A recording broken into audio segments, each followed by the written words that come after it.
feeling mountain pose.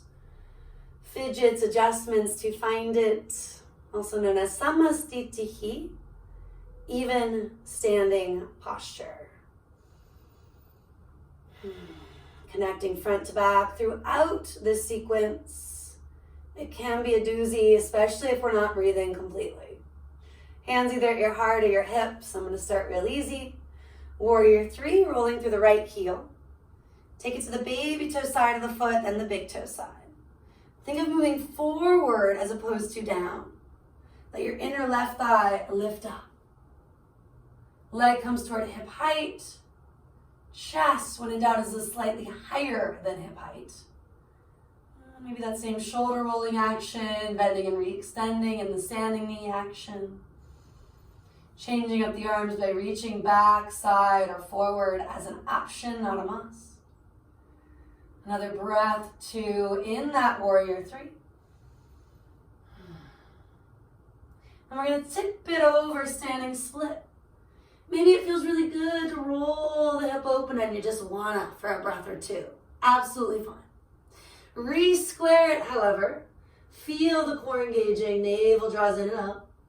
Bending the standing knee, the top knee. You can tap top ankle to bottom. And then re-extend. And maybe taking that just once or twice and then playing with some handstanding. Maybe you do that 3, 4, 5 plus times and then just play with the standing split. To handstand, top foot maybe needs to come down for a moment. Planting the hands, coming high on the ball of the right foot. Like in Warrior 3, lead with the inner left thigh. Push down to rebound up. Right knee maybe hugs toward the chest. Now these might look like little tiny hops, right? Or they might start to get bigger, stacking bones, making that mountain shape upside down. Adho Mukha Vrikshasana, it's actually upside down tree in translation. Hands, arms as the roots. From your split and or your handstand efforts, standing fold.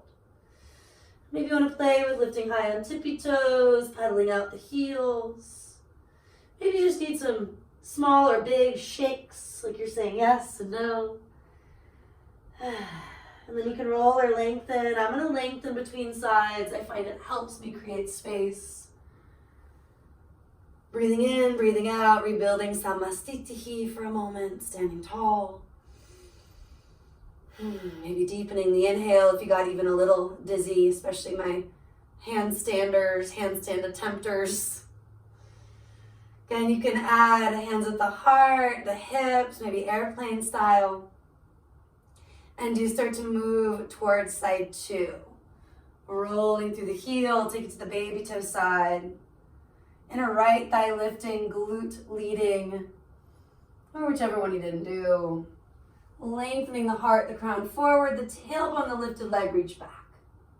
And you sort of bending and re-extending throughout standing split, not only with that top ankle tapping, but just to feel that we are engaging from the foot to the quad. And if you've yet to tip it over, you will. And you can play again, maybe starting with rolling it open and then closing it off. Keeping it closed in the standing split traditionally, and especially in handstand, until you get into some very playful variations, right? Rooting down to rebound up, gazing between the hands if you're playing with that handstand. Maybe hugging the knee in, eventually stacking bones or not. Breathing through the wobbles. If you take a step, it's not a big deal if you can keep the arms active. It's usually when we buckle the elbows that things go awry.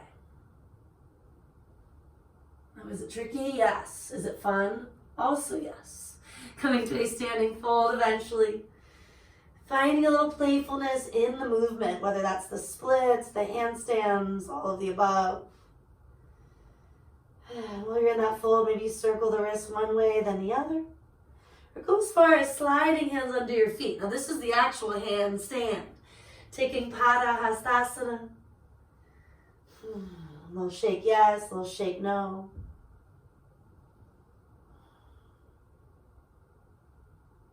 We're moving them one by one. Last time, option to roll or lengthen. I'm rolling now that I'm done with the warriors and the handstand. Breathing in, breathing out. Taking a few cycles to make sure that we are returning to that tall spine. Feeling ourselves growing in a way that is supported from the inside out. Not only the breath, but your intention that sits behind your practice. Reach your arms up. Dive forward, take it down. Inhaling, chest forward. Stepping it back just to a downward facing dog. Deep breath in. Coming to the knees, Anahata Asana, the heart chakra opening pose, puppy dog. Maybe just lingering here, maybe another side stretch, walking hands one way, the other. Maybe an earlier child's pose, taking fingers back, forehead to the floor. Receiving and absorbing what you've done thus far.